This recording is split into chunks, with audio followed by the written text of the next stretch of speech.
Hi, I'm Austin and welcome to episode 1 of Chinese Cultural Spotlight in Sydney. Today we'll be talking about all things garden related.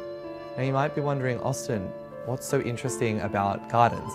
Well, the thing is, gardens or traditional Chinese gardens differ somewhat in comparison to what we have or what we're used to here in the West. So today we'll be exploring some of these key differences and the unique characteristics that make Chinese gardens so special. If you've had an opportunity to travel to China, you might have been to the Summer Palace in Beijing.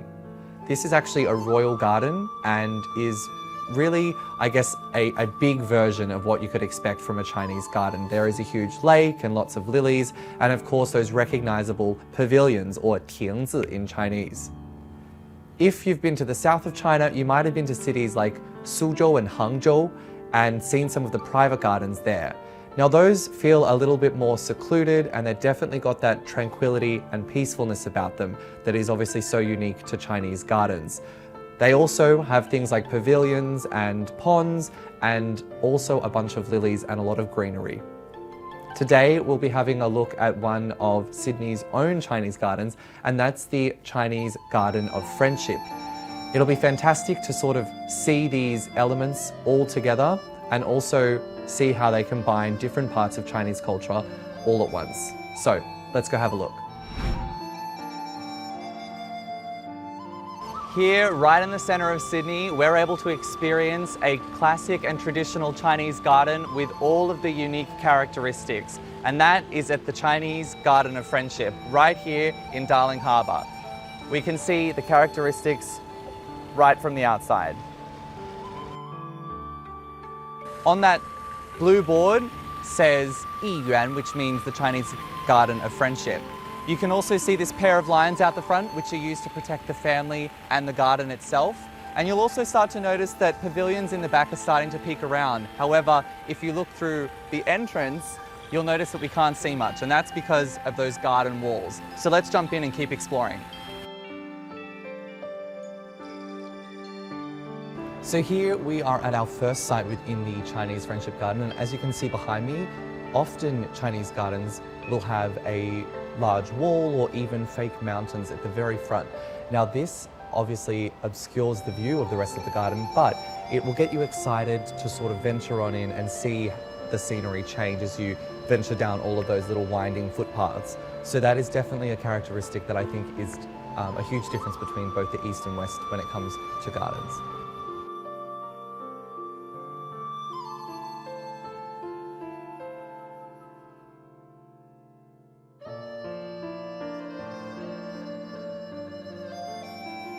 Here we have come to the most exciting part of the garden in my opinion, and that is of course this really unique carved wall. Now this is actually a very common feature of many Chinese gardens. However, what's not so common are the two large dragons in this one here. The reason being is because these types of dragons within a carved wall were traditionally reserved for majesty's purposes or within imperial gardens. And so the reason they're actually kept here is for a very special reason. And that is because here in this garden, they're used to commemorate a friendship between both the state of New South Wales here in Australia and also Guangdong province in China.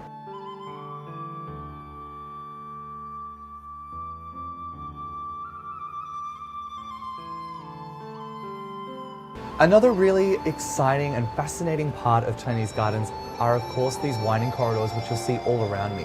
And in general, these won't ever really run straight throughout a garden because there's actually a saying in Chinese for this, and that is 曲径通幽, which means through these winding corridors, we end up at our beautiful destination with scenery and seclusion. And so that's something I find really interesting about these gardens.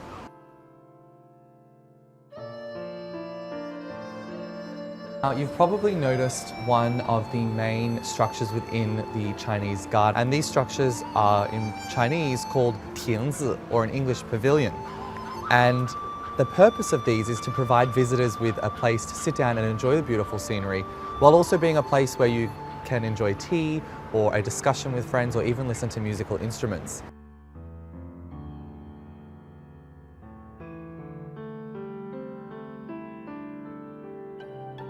as soon as you walk into a Chinese garden, you'll of course notice the rockery, which is a super essential feature of many Chinese gardens. In fact, so much so that in China, if there isn't any rockery within a garden, it won't actually be called a garden. And so as you can see, these rocks around me are all stacked up in a way that is to resemble the natural structures within nature. And they actually form the basis for much of which the garden is based. So for example, where the trees are put, where the lake is, and of course where all of those pavilions are. It's super interesting.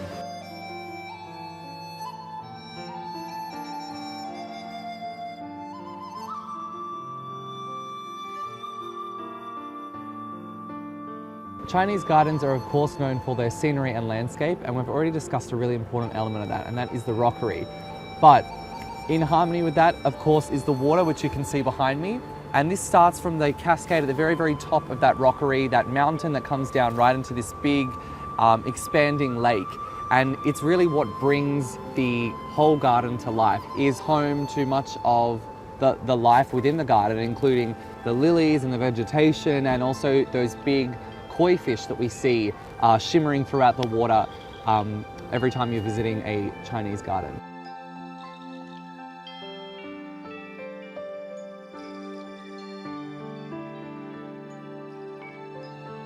Here we have another element that you'll frequently see within any Chinese garden, and that is of course bamboo.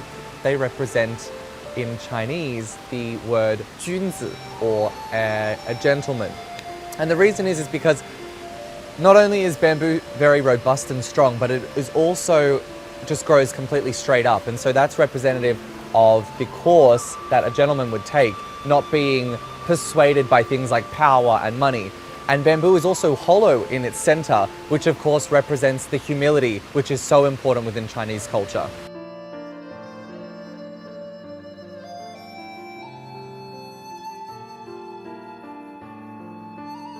Chinese gardens are not just a fantastic scenic destination, but they also combine many different elements of Chinese culture.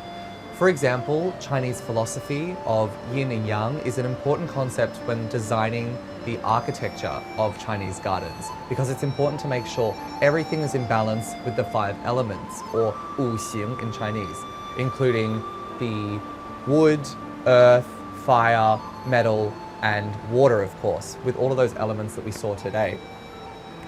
Another thing that's taken into consideration is qi, or a life force, and the flow of this positive energy within the Chinese garden. So every element that we see and we've discussed today has been meticulously chosen by the designers to make sure that all of these forces come together in a positive and cohesive manner.